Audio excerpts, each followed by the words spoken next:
Si dans ce Sénégal-là, nous constatons qu'un procureur peut se permettre d'interdire aux Sénégalais d'exprimer leur opinion sur la marche de sa justice, et pourtant il est payé par l'argent du contribuable sénégalais, il faut alerter. Nous pensons que dans ce Sénégal-là, si nous continuons à voir les jeunes aller mourir en mer ou dans le désert, c'est des gouttes de sang de plus, c'est des gouttes d'espoir de plus, c'est des gouttes encore de l'énergie pour transformer ce pays de plus, d'où le goût de trop, le Tourou. On a encore le droit d'alerter, de se rassembler pour alerter. Si dans ce Sénégal-là, nous constatons qu'on est en train d'investir des milliards, nous ne sommes pas contre les investissements, encore une fois de plus. S'ils investissent plus de 500 milliards, qui à terme pourra atteindre les 1000 milliards si on calcule les événements à venir. Alors que pendant ce temps, en même temps, la société de raffinage avoue qu'il n'a pas les moyens, de raffiner les quantités de pétrole attendues. On a le droit d'alerter. Parce que nous risquons de finir comme le Nigeria, de produire du pétrole et continuer de payer un carburant très cher. Nous avons le droit d'alerter. Nous avons le droit d'alerter quand aussi les paysans nous appellent de Nganda pour nous dire qu'ils ont des biens, des bons impayés. Nous avons le droit d'alerter. Nous avons le droit d'alerter quand nous constatons les emprisonnements tout azimut, l'obstacle à des potentiels candidats. Nous avons le droit d'alerter. Nous avons le droit d'alerter pour cette justice sélective. Nous avons le droit d'alerter aussi et surtout pour tous ces ménages à qui on avait promis une vie meilleure et qu'aujourd'hui, difficile de rejoindre les deux bouts. Nous avons le droit d'alerter. Nous avons le droit d'alerter quand on nous parle de croissance à 6% et qu'on ne nous parle pas des déficits et qu'on ne nous parle pas des surendettements. L'endettement, pour parler de la politique publique, il faut parler aussi, analyser les politiques publiques. Il ne s'agit pas que de la croissance, il faut parler aussi de l'endettement. Il faut aussi parler des déficits. Nous avons le droit d'alerter pendant cette période. Donc, pour dire à ceux qui sont élus qu'il est encore temps de regarder ces préoccupations des Sénégalais.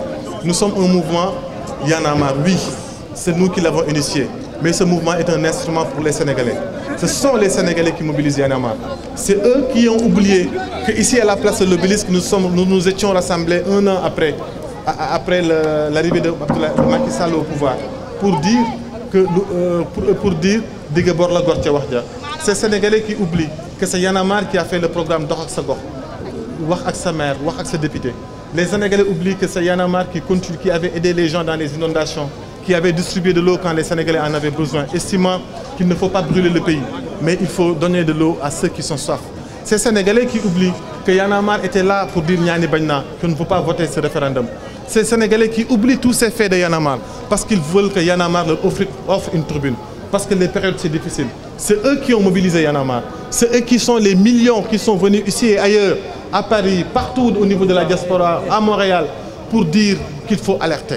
Alerter parce que de ces ombres noires que vous voyez sur nos t-shirts, il y a le drapeau du Sénégal qui est un espoir. L'espoir qu'avaient fondé ses pères fondateurs. Il y a de l'espoir, il y a de quoi se battre dans ce pays. On peut créer un rêve sénégalais. On a le droit d'avoir un rêve et d'y croire. De croire en ce rêve d'un Sénégal meilleur. De croire surtout à un rêve sénégalais. Pourquoi pas nous? Pourquoi seulement les Américains ont un rêve américain? Pourquoi pas un rêve sénégalais? On a le droit de rêver que ce pays, que les gens n'aient plus besoin d'aller à l'étranger, de rester chez eux, de travailler dignement chez eux, mais à condition qu'il y ait de la bonne gouvernance, à condition qu'on arrête la corruption, à condition qu'on arrête ce népotisme que les Sénégalais appellent dynastie Faisal, à condition qu'on arrête ce clientélisme, à condition qu'on associe les Sénégalais, à condition qu'on n'emprisonne pas la parole, qu'on arrête d'interdire les gens de manifester parce que c'est leur droit, qu'on commence enfin à avoir des dirigeants qui sont sincèrement engagés sur nos préoccupations. C'était le message aujourd'hui de Y'en a marre. C'est un message d'espoir, c'est un message d'avenir, c'est un message pour des lendemains meilleurs. Nous ne nous attardons pas sur les bauges auxquels on nous appelle aujourd'hui.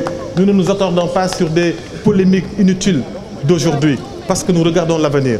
Parce que regarder l'avenir du Sénégal en vaut la peine. Le dernier message, c'était un message à la jeunesse. Parce que cette jeunesse ne peut pas continuer de regarder tous ces dirigeants-là qui sont là depuis Senghor, qui ont des pratiques depuis Senghor et qui sont toujours là, qui ne laissent pas l'espace aux jeunes. Il faut que les jeunes se battent, qu'ils aient leur carte d'électeur, qu'ils aillent sur les listes électorales, qu'ils soient présents, qu'ils aillent récupérer leur pays. Ce pays, c'est leur bien. Ce bien-là qu'on appelle le Sénégal, c'est à eux la jeunesse. Et c'est à elle de se battre pour aller le récupérer, pour qu'on récupère notre pays, pour que ce pays, pour que ce rêve sénégalais fondé par tous ces illustres hommes dont Cheikh Anta Diop ne soit pas vaine, pour que la mort de Mamadou Diop ne soit pas vaine, pour que l'Afrique qui regarde le Sénégal, l'Afrique a de l'espoir sur le Sénégal, parce que c'est la jeunesse sénégalaise qui a montré la voie. Cette Afrique-là croit en nous, il faut qu'on soit à la hauteur. Une démocratie forte, c'est certes des institutions fortes, mais c'est aussi des dirigeants qui sont à la hauteur de ces institutions. Mais c'est encore surtout des citoyens debout comme vous. C'est surtout des citoyens debout comme vous qui parachèvent définitivement l'image belle et reluisante de cette démocratie sénégalaise que nous chantons tant et qui nous donne tant de fierté.